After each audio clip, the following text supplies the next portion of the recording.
All right, so here we have a couple of multiple choice questions on, looks like some rotational motion, angular stuff, so let's work through this. So a solid cylinder of mass m and radius r has a string wound around it. A person holding the string pulls it vertically upward, as shown above, such that the cylinder is suspended in midair for a brief time interval, delta t, and its center of mass does not move. The tension in the string is T. The rotational inertia about its axis is 1/2 mr squared.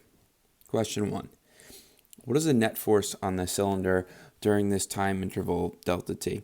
Sometimes I think it's helpful to kind of peek at the answers. Well, so we're looking for the net force. And here we can look at choices B and C. Kind of looks like we might have to do some sum of forces stuff. But if we go back to the problem, this cylinder is suspended in midair for a brief time. And if it's suspended in midair, it's not moving, then the linear acceleration at that particular moment is 0. If the linear acceleration is 0, then the sum of the forces, or the net force, is also 0. So that would be choice D.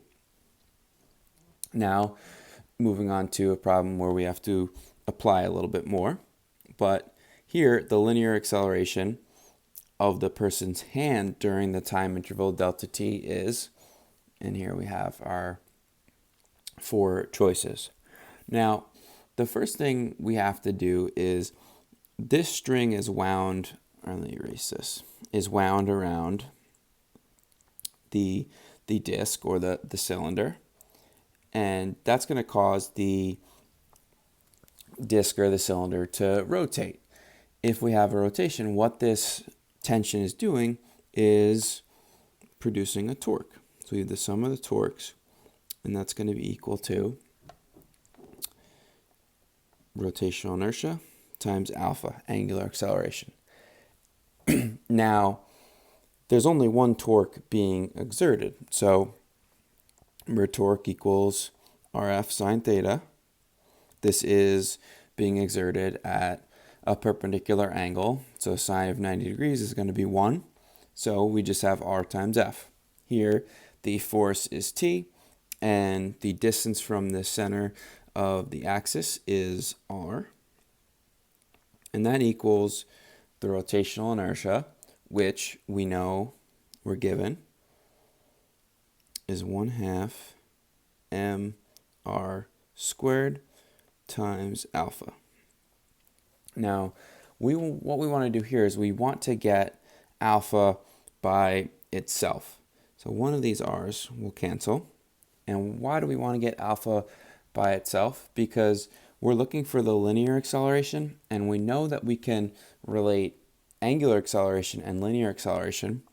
Linear acceleration is equal to alpha times r. Here we rearrange this, move the 2 up there, cross multiply. So we should get that alpha equals 2t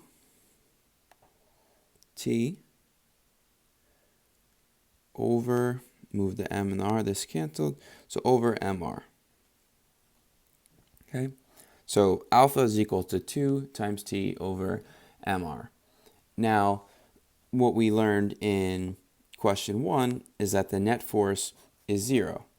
So let me change colors. So the sum of the forces is equal to 0. Now, this is helpful because if the sum of the forces is equal to 0, well, upwards we have tension, downwards we have force of gravity. So we have tension is equal to mg. Okay, so now we can kind of see things coming together.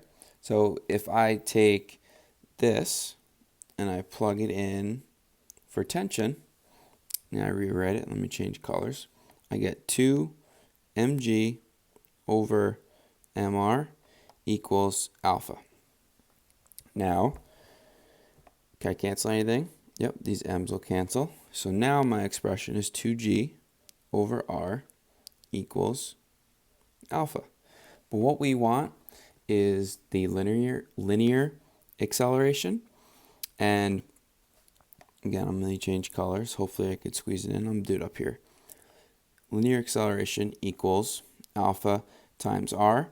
If I take this, my expression for alpha, and I plug it in, I get the linear acceleration equals 2g over r times r. These r's are cancel, and I'm going to get the linear acceleration equals 2g. And yep, that would be choice B. Okay, moving on. We have a graph of a distance versus time. Always look at what's on the y-axis before we even analyze the motion graph for a car moving along the road. According to the graph, at which of the following times would the automobile have been accelerating positively? Now, again, this is distance.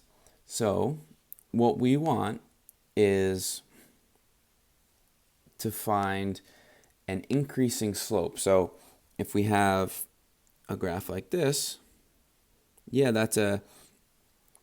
it's a constant slope. It's increasing the distance. That would be a constant velocity, but we want increasing slope. So we want to have some graph that has an upward curvature. So let's pick out some spots on this graph. So I see one here, see one here, and looks like about here as well. That's starting to curve upward. So let's see if that matches with any of the, I kind of can't see here, so I'm going to erase this. Just put dots. So around here. So this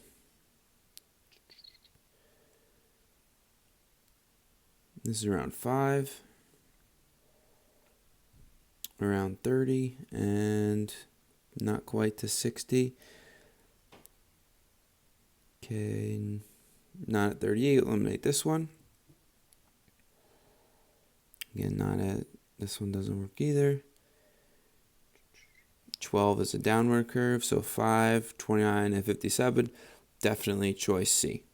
So we want increasing slope for a positive acceleration.